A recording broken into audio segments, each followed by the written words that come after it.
नमस्कार। हमारी राजस्थान के इतिहास में श्रृंखला चल रही थी राजस्थान की प्रमुख सभ्यताएं।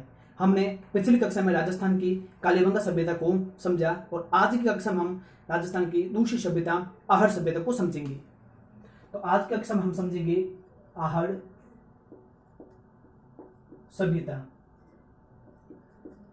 आहड़ सभ्यता राजस्थान की सभ्यताओं में सबसे महत्वपूर्ण सभ्यता है और आहड़ सभ्यता से अधिकांश प्रश्न परीक्षा में आने की संभावना रहती है। तो आहड़ सभ्यता का सबसे पहले हम देखते हैं समय काल कि कब की समय है। तो ये आहड़ सभ्यता आपके 1900 ईसा पूर्व से 1200 ईसा पूर्व की सभ्यता मानी जाती है। आहड़ सभ्यता 1900 ईसा पूर्व से 1200 ईसा पूर्व की सभ्यता मानी जाती है।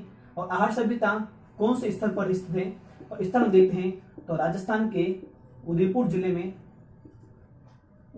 में स्थित है।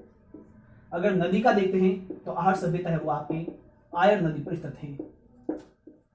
आयर नदी पर आहड़ सभ्यता 1900 ईसा पूर्व से 1200 ईसा पूर्व की सभ्यता मानी जाती है। यह आपके उदयपुर जिले में स्थित है और आयर नदी पर फली फूली सभ्यता है। हम देखते हैं कि आहड़ सभ्यता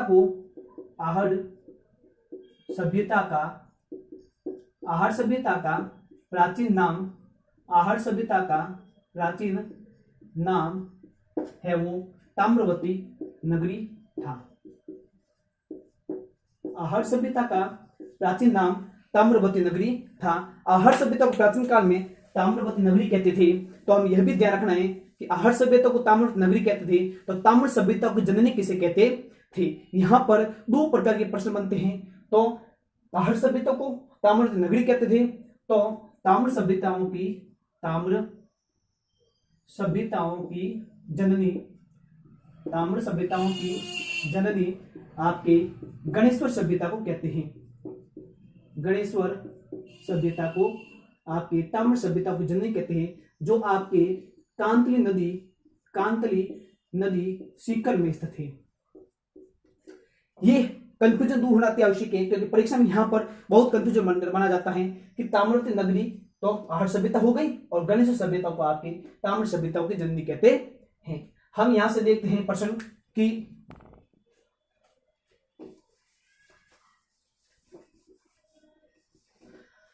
आहड़ सभ्यता को प्राचीन काल में ताम्रवती नगरी कहते थे। उसके बाद समय के अनुसार 11वीं शताब्दी में इसका नाम आपके आगाटपुर पड़ गया।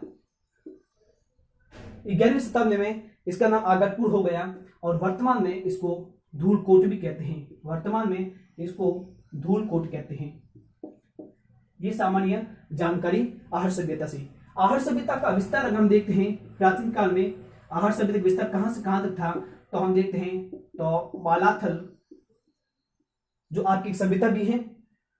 बालाथल सभ्यता में ये पॉइंट ध्यान रखना है कि बालाथल सभ्यता में आपके 11 खंभों पर टिका हुआ एक बहुत बड़ा भवन मिला हुआ है। तो विस्तार की अगर हम बात करते हैं बालाथल आहड़ सभ्यता का तो बालाथल जो आपके उदयपुर जिले में स्थित है, उदयपुर से लेकर आपके गिलूंड सभ्यता जिसकी खोज बीबी लाल ने की थी, गिलूंड सभ्यता राजसमंद तक विस्तार है।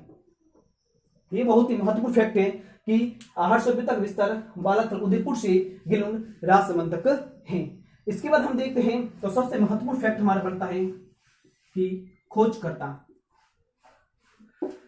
आहड़ सभ्यता की खोज किसने की और उसके बाद अगला फैक्ट बनता है आहड़ सभ्यता का उत्खनन किसने किया। तो खोजकर्ता की हम बात करते हैं तो 1953 को है वो महत्वपूर्ण ऐतिहासिक अक्षय कीर्ति व्यास है वो आहड़ सभ्यता की खोज करते हैं। अ से अक्षय कीर्ति व्यास, आ से आहड़। हम ये ध्यान में अ से अक्षय कीर्ति व्यास, आ से आहड़ और 3 नंबर यानी 1953। हिस्ट्री को याद रखना है। अ से अक्षय कीर्ति व्यास, आ से आहड़ और 3 यानी 53। 1 2 3 1953। इसके बाद हम देखते हैं आहड़ सभ्यता का तो उत्खनन करता। यहां से प्रश्न अक्सर परीक्षा के अंदर पूछ लिया जाता है कि बेहरार सभ्यता के खोजकर्ता कौन है। वो आपके दयाराम साहनी 1936 होंगे और बेहरार सभ्यता उत्खनन करता आपके नीलरत्न बनर्जी, कैलाश दीक्षित वो अलग होंगे। यहाँ पर यह ध्यान रखना है कि खोजकर्ता में अलग आता है आपके व्यक्ति और उत्खननकर्ता में आपके अलग व्यक्ति आते हैं। तो उत्खननकर्ता है वो 2 प्रकार से हुआ। पहला हुआ आपके 1956 में जिसमें रतन चंद्र अग्रवाल थे। रतन चंद्र अग्रवाल। उत्खनन है वो आहर सभ्यता का उत्खनन 2 स्तर पर हुआ। पहला 1956 रतन चंद्र अग्रवाल, और इसके ठीक 5 वर्ष बाद है दूसरा हुआ उत्खनन, वो था आपके एच.डी. सांकलिया, और इनके सहयोगी हुए वी.एन. मिश्र। एच.डी. सांकलिया और वी.एन. मिश्र। ये चीजें हमें बहुत ही अच्छे से याद होनी चाहिए, क्योंकि यहीं से प्रश्न पुटअप होने की बहुत ज्यादा संभावना रहती है। तो इतनी चीजें हमें ध्यान रखना है कि आहर सभ्यता का समय 1900 ईसा पूर्व से 1200 ईस्वी ईसा पूर्व, ये उदयपुर जिला में स्थित है, आयर नदी पर स्थित है। आहर सभ्यता का प्राचीन नाम ताम्रवती नगरी है। एक और कंफ्यूजन हमने दूर किया कि ताम्र सभ्यता की जननी गणेश सभ्यता, कांति नदी, नीम कथाना, सिक्कर। पुरातत्व का पुष्कर, गणेश सभ्यता, कांति नदी, नीम कथाना, सिक्कर। आहर सभ्यता का प्राचीन नाम ताम्रवती नगरी। 11वीं शताब्दी में इसका नाम अगटपुर पड़ गया, और वर्तमान में इसको धूलकोटी भी कहते हैं। तो 1 और ये 2 और ये 3, इसके तीनों नाम हमें अच्छे से याद होने जरूरी हैं। उसके बाद हम देखते हैं कि आहर सभ्यता का विस्तार कहां से कहां तक था। तो आहर सभ्यता का विस्तार आपके बालासर उदयपुर से गिलुंड राजसमंद तक था। उसके बाद खोजकर्ता हुई आपके 1953 को अक्षय कीर्तिव्यास, अ से अक्षय कीर्तिव्यास, आ से आहर। उसके बाद उत्खनन करता हम देखते हैं तो 1956 में रतन चंद्र अग्रवाल, और 1961 में आपके 2 व्यक्ति एच.डी. सांकलिया और वी.एन. मिश्र। यहां तक हमने अच्छे से समझा। अब हम इसके बाद महत्वपूर्ण प्रश्न कहां से पुटअप होता है, वो होता है हर सभ्यता के अंदर साक्ष्य।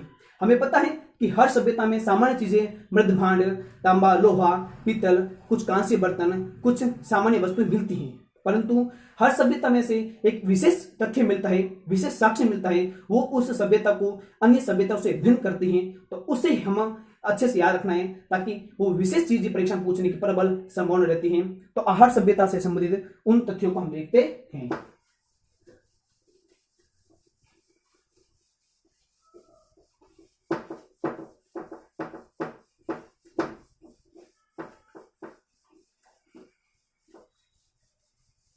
अब हम चर्चा करते हैं कि आहर सभ्यता के प्रमुख साक्ष्य। आहर सभ्यता से प्राप्त साक्ष्य। पहला साक्ष्य हम देखते हैं तो यहां पर सामूहिक भोजन की परंपरा, सामूहिक भोजन की परंपरा थी, यानी कि एक ही परिवार, एक ही घर से 6 चूल्हे मिले हैं। जो ये महत्वपूर्ण है कि इससे ये परिदर्शित होता है कि आहर सभ्यता में या वो आपके संयुक्त परिवार की प्रथा थी। इसके बाद हम देखते हैं विशाल कक्ष था। विशाल कक्ष मिला है जिसे 2 भागों में बांटा गया है। विशाल कक्ष है जिसे 2 भागों में बांटा गया है। आहर सभ्यता के लोग है वो एक विशाल कक्ष होता है, और इस कक्ष के बीच में वो बलिया, लकड़ियां और मिट्टी लगाकर लेप करके इसको 2 भागों में बांट देते थे। ये आहर सभ्यता की विशेष बात थी। आहर सभ्यता की अगर हम बात करें तो आहर सभ्यता की अगर हम बात करें तो नींव में है वो आपके ईंटों का प्रयोग किया गया था। नींव में ईंटों का प्रयोग किया जाता था। यह इसकी विशेष पहचान है कि नींव जब भरी जाती थी, मकान का निर्मित किया जाता, तो मकान के नींव में ईंटों का प्रयोग किया जाता था। हम आहर सभ्यता में देखते हैं तो अन्न भंडारण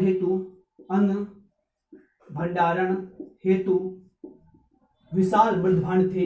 अन्न भंडारण हेतु बड़े बड़े मृद यानी मिट्टी के बर्तन बने हुए थे। ये आहर सभ्यता की विशेष पहचान है, जिसे हम गोरे और कोठे कहते थे, जिसे हम गोरे और कोठे कहते थे। यह बहुत ही महत्वपूर्ण है। अक्सर परीक्षा में यही से प्रश्न पूछते हैं कि विशाल मृदभांड, गोरे और कोठे, अन्न भंडारण पद्धति किस सभ्यता से संबंधित है। तो हमें ध्यान रखना आहर सभ्यता से संबंधित है। आहर सभ्यता में और देखते हैं तो मात्र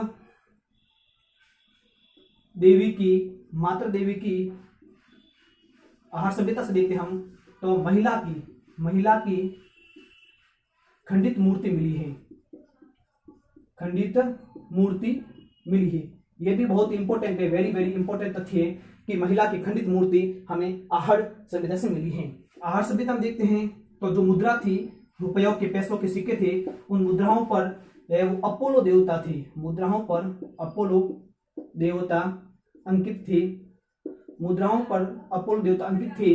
आहर सभ्यता की विशेष पहचान है कि मुद्राओं पर अपोलो देवता अंकित थे और ये इसकी विशेष पहचान बताते हैं। आहर सभ्यता के अंदर हम और देखते हैं तो हमें पता चलता है कि आहर सभ्यता के अंदर है वो आहर सभ्यता आपके ताम्र कांस्य और लोहकालीन सभ्यता थी। आहर सभ्यता आपके ताम्र कांस्य और लोह युग सभ्यता थी। पाषाण काल के साक्ष्य आहर सभ्यता में नहीं मिले हैं। तो ये बहुत इंपॉर्टेंट है, ध्यान रखना कि पाषाण काल के साक्ष्य आहर सभ्यता में नहीं मिले हैं। ठीक है ना। इसके बाद हम देखते हैं तो आहर सभ्यता सबसे विशेष चीज है वो हम देखते हैं। विशेष चीज क्या है कि आहर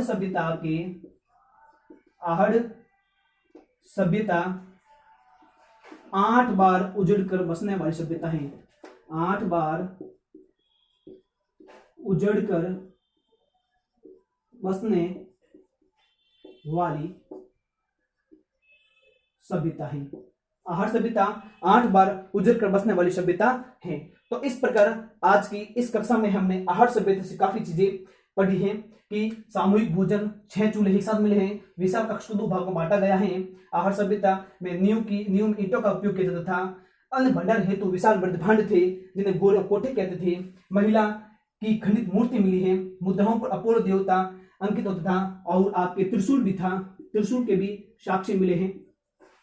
आपके ताम्र कांस्य लोहकालीन सभ्यता आहर सभ्यता कहलाती है। पाषाण काल के साक्ष्य यहाँ पर नहीं मिले हैं। आहर सभ्यता 8 बार उजड़ कर बसने वाली सभ्यता मानी जाती है। तो इस प्रकार हमने आहर सभ्यता संबंधित काफी तथ्य पढ़े और आपको बहुत ही आसान से समझाया। अगले कक्षा फिर मुलाकात करते हैं, तब तक जय हिंद, जय भारत।